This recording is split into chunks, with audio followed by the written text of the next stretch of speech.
नमस्कार दोस्तों, मैं हूं आप सबका Yash Kumar.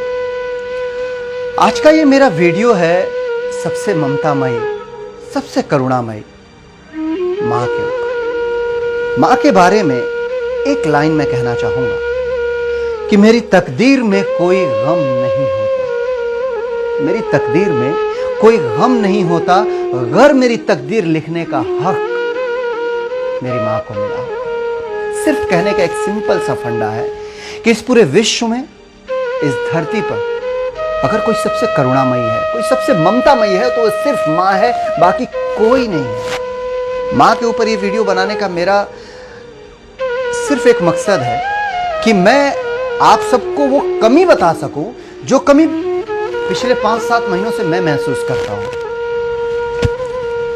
I lost my mom. मैंने मेरी माँ को खो दिया पिछले 5-7 महीने पहले। 5-7 महीने से मैं हर दिन एक ही चीज महसूस करता हूं कि यश कुमार के अंदर का दर्द जो होता था वो सिर्फ और सिर्फ मां महसूस करता। एग्जाम्पल के तौर पे मैं मुंबई में रहता हूं और मैं मेरी मां को सुबह गुड मॉर्निंग का कॉल कर देता था ना, मम्मा प्रणाम, कैसी हो आप? तो नॉर्मल बात करके फोन कट करती थी और मेरे पिताजी को कहती थी कि यश की आवाज में दर्द था।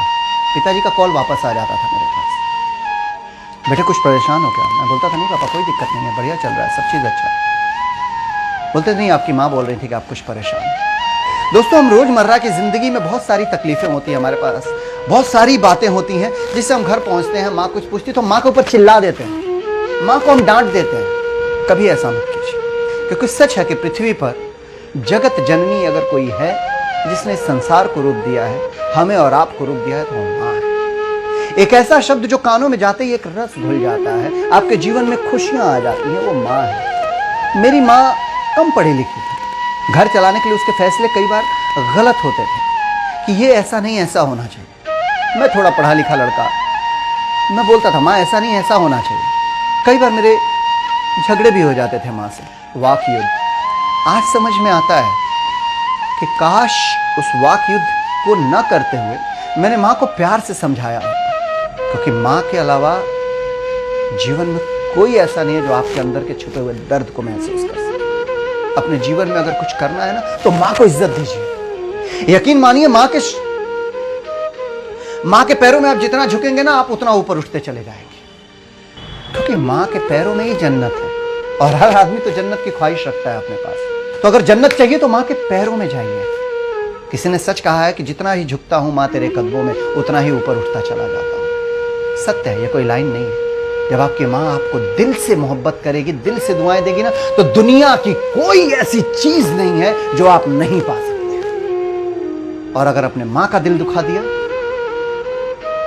आपने अगर माँ को दुखी रखा, तो आप कितनी भी कोशिश कर लो, कामयाबी आपसे हमेशा हमेशा दूर भागेगी।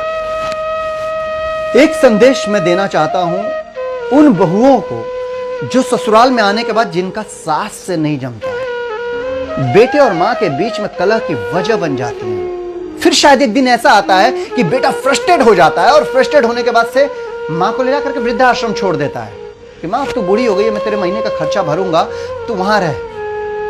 मां जाती है वृद्धाश्रम, रहती है, लेकिन वृद्धाश्रम रहने के बावजूद भी वो अपने बेटे की लंबी उम्र के लिए और कामयाबी के लिए हमेशा दुआएं करती है। मैं उन बहुओं से कहना चाहता हूं कि आपका भी बच्चा है, उसने देखा है कि आपकी जिद की वजह से, आपकी कलह की वजह से उसके पापा ने अपनी मां को वृद्धाश्रम छोड़ दिया। कल उस बच्चे की भी शादी होगी, उसकी भी बीवी आएगी, और फिर वही माहौल घर में क्रिएट होगा और फिर आप जाएंगे वृद्धाश्रम, क्योंकि उस बच्चे ने देखा है कि आपने अपने मां को वृद्धाश्रम छोड़ दिया है। तो वो बच्चा भी तो वही देखा है जो आपने किया है, वो बच्चा भी वही करेगा। क्योंकि हर इंसान कहता है कि स्कूल की शिक्षा बाद में मिलती है, पहली शिक्षा घर पे मिलती है। आप बस एक ही कोशिश कीजिए कि अपनी मां को इतना प्यार, इतना इज्जत दीजिए कि जब वो आखिरी सांस ले तो बोले कि मेरे बेटे, मेरे बहू जैसा कोई नहीं है। यकीन मानो दोस्त, जिस दिन वो दिल से दुआ देगी, दिल से आशीर्वाद देगी ना, तो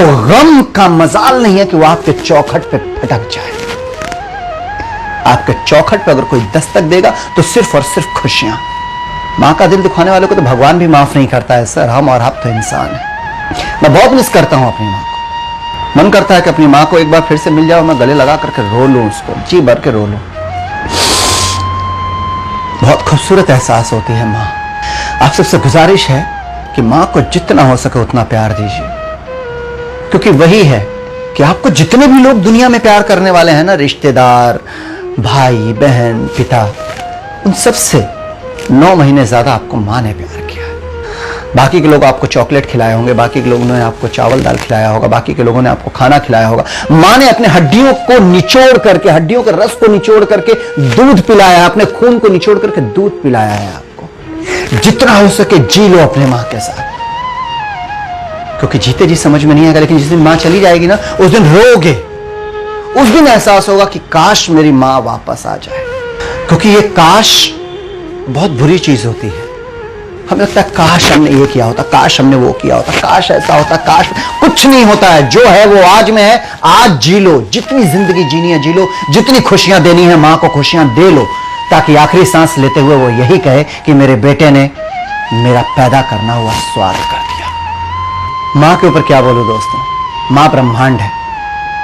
मैं तो माँ के सामने एक छोटा सा तिनका हूं।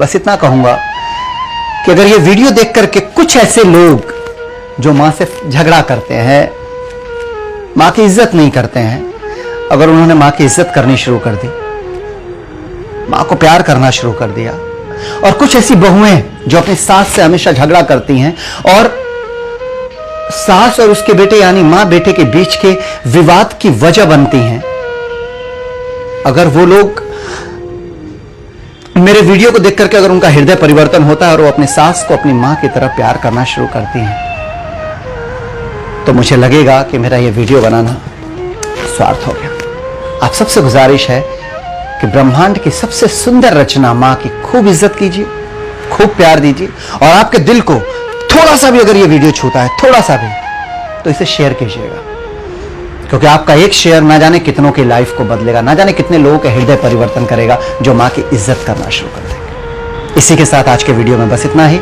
अपना आशीर्वाद, अपना प्यार बनाए रखिए अपने यश कुमार के साथ। Thank you so much.